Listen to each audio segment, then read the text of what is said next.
बिस्मिल्लाहिर्रहमानिर्रहीम। अज़ीज़ तलबा अस्सलाम वालेकुम। मैं मोहम्मद आमिर ज़ाविया स्कूल सिस्टम के साथ उर्दू जमात नाहम के लेक्चर नंबर 20 के साथ, जैसा कि अज़ीज़ तलबा हमारे खतूत नवीसी का सिलसिला जो है वो अभी साथ साथ चल रहा है, तो इसके लिए आप अपनी उर्दू कायदा इंशा की किताब का सफ़ा नंबर 59 जो है वो निकालेंगे। इसमें आज हम ख़त नंबर 4 और 5 यानी कि वालदा के नाम खत और बड़े भाई के नाम खत, ये हम दो खतूत जो है वो हम पढ़ेंगे। तो तरीक़ेकार जो है वो आपको पहले ही इसे मालूम है, आपने पहले तरीक़ेकार किया भी हुआ है। तो सबसे पहले जो है वो हम इम्तिहानी मरकज़ या इम्तिहान का जो है वो हम दर्ज करेंगे दाएं जाने, पेज के दाएं जाने। उसके बिल्कुल नीचे जो है वो मौजूदा डेट जो है वो तारीख लिख देंगे।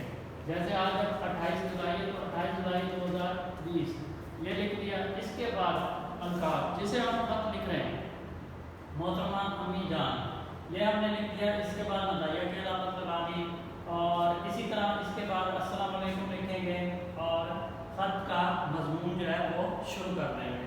आखिर में जैसे कि आखिर में आपका बेटा ज़ाहिर वाला के नाम खत लिखा जा रहा है, आपका बेटा अलिफ बे जी।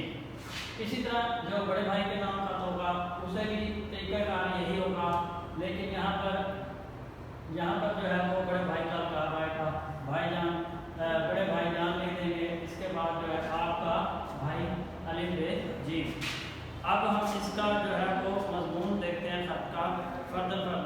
पहले जो है वालदा के नाम खत है। मैंने 13 अप्रैल को आपकी खिदमत में खत लिखा था। यहाँ पर डेट लिखी हुई है 13 अप्रैल, तो आप मौजूदा डेट पर भी लिख सकते हैं। आज तक इंतज़ार कर रहा हूँ आपका ग्रामीनामा यानी कि खत आए तो जवाबन कुछ अर्ज करूँ, मगर मुंतज़िर ही रहा। अब मई का महीना ख़त्म होने को है तो और जून की आमद है। ये महीना खसूसी तौर पर गर्म होता है, इसलिए मौसम गर्मा की तातीलात इस महीने में हुआ करती है। उम्मीद है 10-12 तारीख तक तातीलात हो जाएंगी और मैं फ़ौरन आपकी खिदमत में पहुँचने की कोशिश करूँगा।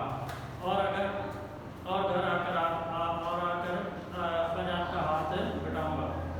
काश्तकारी में उनकी मदद करूँगा, मुझे हर वक्त आपकी सेहत का ख्याल रखता है। तो इसके बाद जो है वो मज़ीद इसमें आप जो है वो अपने तौर पर कोई ना कोई जो बातें हैं घरेलू मामला उसमें डिस्कशन कर सकते हैं, या कोई भी बात जो है वो आप कर सकते हैं। बाकी आप अपने छोटे बहन भाइयों की खैरियत दरियाफ्त कर सकते हैं।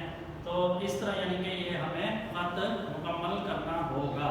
इसी तरह बड़े भाई के नाम खत है, उसमें भी आप शुरू में अपने हालात जो है वो बयान करेंगे।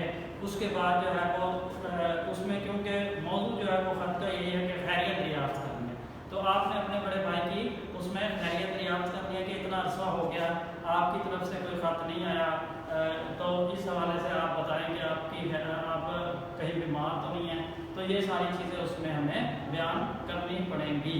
तो आखिर में आपने आपका भाई अलिफ बे जी लिख के खत का इख्तिताम करना होगा। तो ये है आज के दो खतूत, इन्हें दोनों को आपने अच्छे तरीके से याद करना है। बाकी अगर कोई चीज़ ना समझ आए तो आप स्कूल के दिए गए नंबर से रब्ता करके मालूम कर सकते हैं।